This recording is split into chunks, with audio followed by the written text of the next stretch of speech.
ꯃꯌꯥꯝ ꯉꯁꯤꯗꯤ ꯎꯇꯤ ꯑꯁꯪꯕ ꯇꯧꯒꯦ ꯑꯗꯨꯗꯨꯒꯤ ꯑꯩ ꯄꯥꯡꯈꯣꯛꯂꯥ ꯍꯦꯛꯄ ꯂꯥꯛꯏꯅꯦ ꯄꯥꯡꯈꯣꯛꯂꯥꯒ ꯑꯇꯩ ꯀꯩꯀꯩ ꯍꯦꯛ ꯍꯥꯏꯕꯗꯣ ꯍꯧꯖꯤꯛ ꯌꯦꯡꯉꯁꯤ ꯂꯩꯔꯦꯀꯣ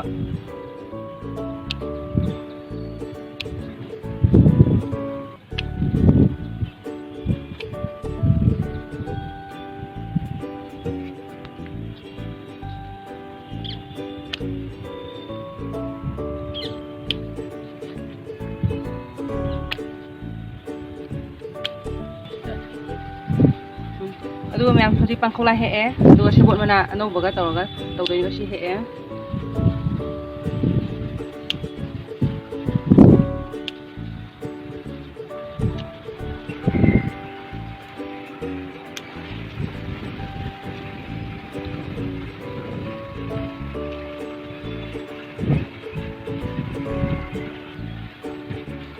ꯁꯤ ꯂꯩꯔꯦ ꯁꯦꯕꯣꯠ ꯃꯅꯥ ꯈꯥꯃꯦꯟ ꯑꯁꯤꯟꯕ ꯃꯅꯥꯁꯦ ꯁꯤꯗꯩ ꯈꯤꯇꯪ ꯍꯦꯛꯇꯣꯏꯅꯦ ꯌꯥꯝꯗꯤ ꯌꯥꯝꯗꯦ ꯈꯥꯃꯦꯟ ꯑꯁꯤꯟꯕꯁꯦ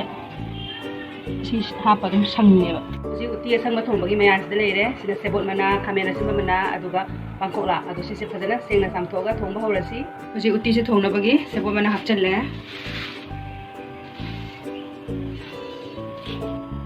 ꯁꯤꯗ ꯑꯃꯨꯛ ꯈꯥꯃꯦꯟ ꯑꯁꯤꯟꯕ ꯃꯅꯥ ꯂꯩꯔꯦ ꯁꯤ ꯍꯥꯞꯆꯜꯂꯁꯤ ꯁꯤꯗ ꯄꯥꯡꯈꯣꯛꯂꯥ ꯂꯩꯔꯦꯀꯣ ꯁꯤ ꯄꯥꯡꯈꯣꯛꯂꯥꯁꯦ ꯍꯥꯞꯆꯟꯕꯤꯔꯁꯤ ꯑꯗꯨꯒ ꯁꯤꯗ ꯃꯍꯤ ꯍꯥꯞꯄꯤꯔꯅꯤ sida mahi khara hapsalani cheng kitang hapirani ko yam sise horen cheng yamadi cheng utta ngai baneba sise koina ani ro khumla kambirani selai re ko na sai kam ba to se sai sida soda ba ukta masala wasi si samas sise khai ko ko da okhai be si sogolak pada si ngai ani okhai okhai ga masade katha handar ba ji thau hai lage Jadi khang sare tes bata hapa si murok kang base mani jira sisi ka okai birani adu base ida teloga tanam ga tuba aduga sing project si ka munjala ya tang munjala ga haptan bayani si project sok to base munjala bani na hapte lage